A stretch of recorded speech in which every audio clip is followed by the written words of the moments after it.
Hi there, I'm Paul Mitchell, leadership coach, author and founder of The Human Enterprise. I love what the Swiss psychiatrist Carl Jung said about the way we see the world. He said, the problem with the unconscious is it's unconscious. What did he mean by that? He meant that we don't see what we don't see. We don't know what we don't know. There's also a statement, I don't know whether it was attributed to him, in that we don't see the world as it is, we see the world as we are. What's this mean for us as leaders? What it means is you have filters, you have lenses, you are seeing the world through your belief systems, your values, your experience, and sometimes you may not even be aware of them. Now, we know if you're going to change as a leader, and we know if organisations change, people have to change your behaviour, and it starts with you. If you're going to change as a leader, you have to absolutely be aware of your behaviour, because you can't change what you're not aware of. So one way of being more aware of your behaviour is to be aware of your unconscious bias, the bias you have that you're not aware of.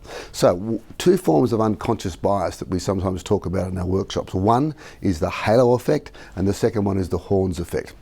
And they're really what they say, the halo effect is that you see someone that they can do no wrong. You really have like a halo around that person.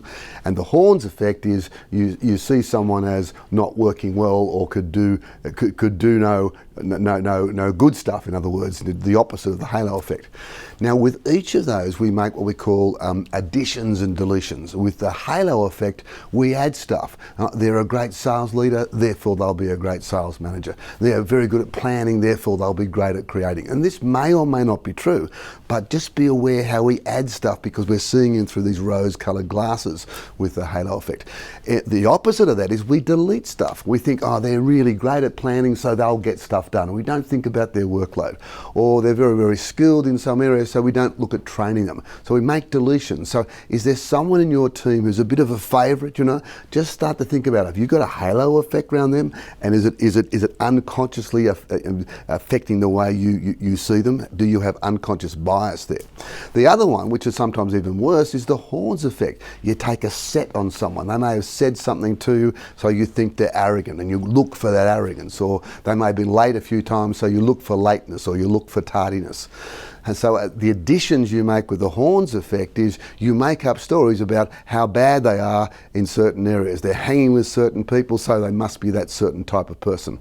And the deletions that you make is you may not see the gold. The Buddhists say, doesn't matter whether you look for gold or you look for dirt, you'll find it every time. So what are you looking for with those people? Are you looking for dirt to confirm your bias, what we call confirmation bias, or are you very, very aware that you might have a bit of a horns effect on them? So there's two things there, the halo effect and the horns effect. I guarantee you next time you're delegating, you're crediting, you're performance managing, any one-on-one skill that you're doing with any of your people or your stakeholders, if you just reflect a little bit on that unconscious bias you might have, guarantee you'll be more objective, you'll be more effective, and you as a person will be more whole. I'm Paul Mitchell. Find the passion, develop the skills, make the numbers, and make a difference.